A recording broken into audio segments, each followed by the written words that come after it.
कहानी सबसे बड़ा पुण्य आत्मा। काशी प्राचीन समय से प्रसिद्ध है। संस्कृत विद्या का वह पुराना केंद्र है। उसे भगवान विश्वनाथ की नगरी या विश्वनाथपुरी भी कहा जाता है। विश्वनाथ जी का वहाँ बहुत बड़ा प्राचीन मंदिर है। एक दिन विश्वनाथ जी के पुजारी ने स्वप्न में देखा कि भगवान विश्वनाथ उससे मंदिर में विद्वानों तथा धर्मात्माओं लोगों की सभा बुलाने को कह रहे हैं। पुजारी ने दूसरे दिन सवेरे सारे नगर में इसकी घोषणा करवा दी। काशी के सभी विद्वान, साधु और दूसरे पुण्य आत्मा दानी लोग भी गंगा जी में स्नान करके मंदिर आए। सबने विश्वनाथ जी को जल चढ़ाया, प्रदक्षिणा की और सभा मंडल तथा बाहर खड़े हो गए। उस दिन मंदिर में बहुत भीड़ थी। सबके आ जाने पर पुजारी ने सबसे अपना स्वप्न बताया। सब लोग हर हर महादेव की ध्वनि उत्पन्न कर शंकर जी से प्रार्थना करने लगे।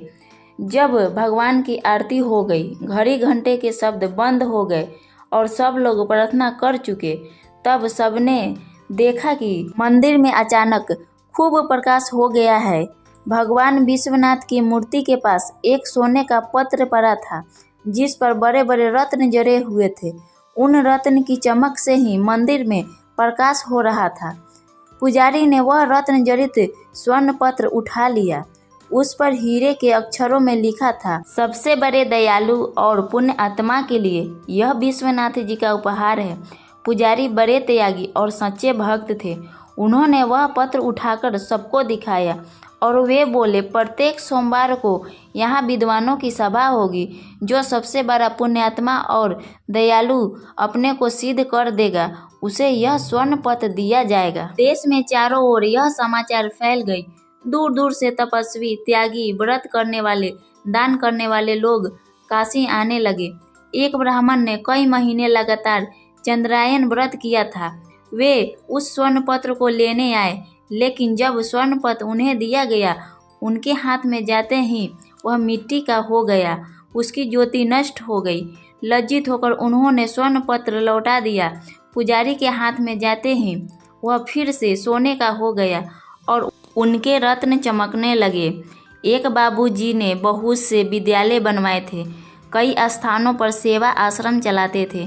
दान करते करते उन्होंने लगभग अपना सारा धन खर्च कर दिया था। बहुत सी संस्थाओं को वे सदा दान देते थे।